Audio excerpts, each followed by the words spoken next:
Henry Bendix's plan for ultimate control places the superhero community at risk, and in trying to stand against the dictator of Gamorra, Superman's John Kent makes himself a target, as he is seen by the world's elite as a force that must be stopped. John Kent has been making major moves in showing us on what kind of Superman he wants to be, and in doing so, we are seeing a Superman that's more involved with the smaller scale spectrum of making sure the people have their rights and are being treated decently, rather than simply punching asteroids or big bad monsters in the face. And while this aspect has shown us how naive Jonathan can be at times, it's also a learning curve that I've kind of enjoyed seeing. Tom Taylor proves in this issue that you can tell a big epic scale Superman story with John Kent just as well as you can with his father. Taylor writes a tight and focused conclusion to this two-part story. The tone is rightfully sorrowful and stressful, as John and his allies do their best to try and stop the Leviathan, who is otherwise an innocent creature that is the result of climate change. And if there's one thing Taylor has captured in the series, it's the concept that Superman cares too much, and he does this to an effect by using the character of Bendix. Bendix is a politician of sorts, trying to manipulate a situation for his favor, but on the other hand, Superman just wants to save everyone.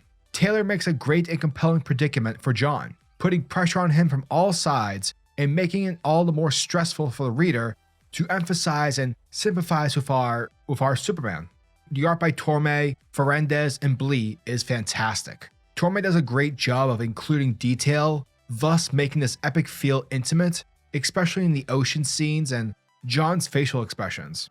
The water effects are stunning, and there are multiple creative things that the team come up with to show off Superman's awesomeness and his power against the ocean. There's also a lot of cool details outside the water effects. From Jackson, his finger movements, for instance, are subtle, but it makes him look like he's actively affecting the water around him. Plus, massive waves and energy are effectively visualized as well. Overall, Superman's Son of Kal-El, issue number 8, is one of the most compelling stories for John Kent thus far, as it forces our young Superman to make tough decisions in pursuit of doing the right thing. Superman's decision by the end feels earned, and it also suits his younger nature. Customary of Taylor, this issue juggles a lot of elements, but it's never confusing. John learns some hard lessons that he'll take with him going forward, and it's great to see him go through this sort of development, and I'll be very interested to see on what happens next. Superman Son of Kal-El, issue number 8, gets an 8 out of 10.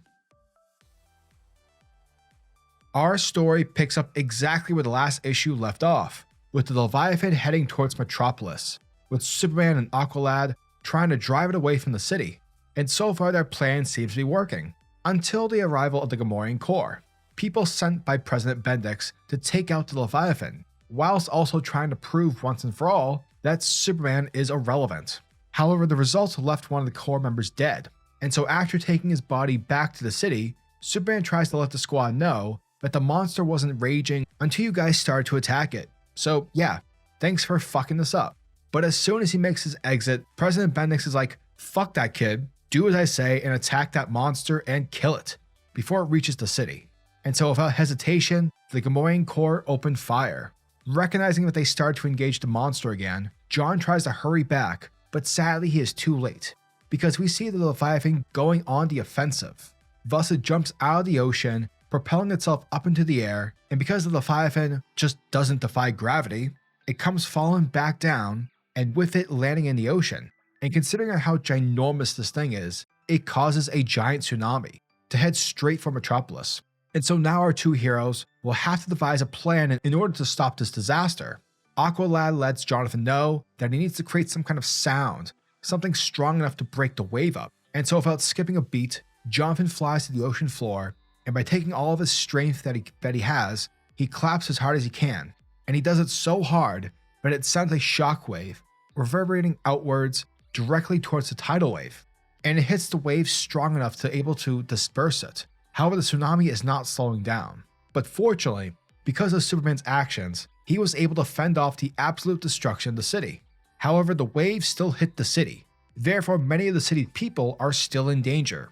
And so immediately he starts rescuing as many people as he possibly can. while also freezing most of the water in order to get it to stop dead in its tracks.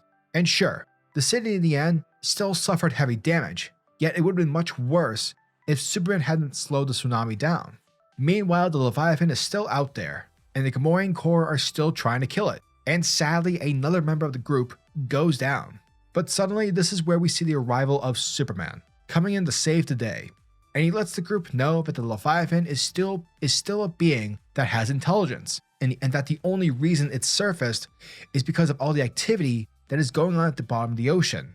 And right now it's terrified, scared, and angry. And while Jonathan understands their frustration, their goal should not be killing it, rather pushing it back out into the ocean. Now John returns back to the bottom of the ocean, and he begins pulling out as much ground as he can in order to use it to push the Leviathan away from the city. And with Aqualad's help, the two of them are able to get it as far enough as they can, to which we soon have the arrival of Aquaman. And with Aquaman having the ability to communicate with fish, no, Aquaman doesn't fuck fish. Thank you, Peacemaker. Anyway, he's able to calm the Leviathan down. Thus from there, this epic monster of the deep returns home. Now, although Jonathan Kent managed to save Metropolis, it came at a heavy cost. There were still lives that were lost, and President Bendix plans to use this to his advantage, as he lets the world know that Superman could have saved everyone before the Leviathan even came close to Metropolis. He could have just killed the beast, simply by flying through its freaking head. So yeah, basically Bendix is making John feel like shit. Now Bendix is also letting the people know that they can't rely on superheroes or aliens anymore, and that today's actions by Superman and the lives that were lost are a prime example of them not doing enough to help. And so he uses the fact that Jonathan is a new, inexperienced Superman. Therefore, Jonathan Kent is not up to the task, and he is not the Superman that the world needs, and that they should no longer rely on aliens like Superman or rely on vigilantes like Batman. They shouldn't even rely on the Justice League. Instead, mankind needs to rely on themselves. They must rely on their governments and their armies. They need to stand up and have their own line of defense. And all that sounds pretty fucking terrible. But nobody cares, because at the moment he's making sense. And bada bing bada boom, this is where he reveals to the world his post-humans, saying that he has been working on this operation for many years, and now it's finally come to fruition. Basically folks, he is stealing the notes from Task Force X, except minus the bombs in the head thing being the main incentive to get the job done, because instead, Bendix, being the #1 Twitch streamer of Gamorra, will be controlling the Gamorrean Corps mentally via his devices. Thus, because of this, the nations will finally have their power once again, and they will be able to destroy and discredit the aliens, the Amazons, the Ocean Dwellers, the Dark Knights alike. This is how they take back their world. This is what he refers to as the Rising. Now this is where we pick up a little bit later with Jay and John, both sitting on top of a rooftop, and they're watching the broadcast that Jay had done. And John is basically just saying thank you to him, because while everyone out here is criticizing Superman for not doing a good enough job, which of course this criticism is all being led by both Lex Luthor and President Bendix, at the end of the day, John is just appreciative of having someone out there who's on his side. And after a lot of real hard thinking, Jonathan decides that he's going to join up with Jay and his resistance group, the Truth, because Superman is one of the most recognizable individuals on the entire planet, and because of that he wants to be unseen. With everyone in Truth wearing a mask, this is truly giving him the opportunity to be unknown once more, whilst also doing the best that he can in order to help others out, in a way that doesn't involve him being Superman.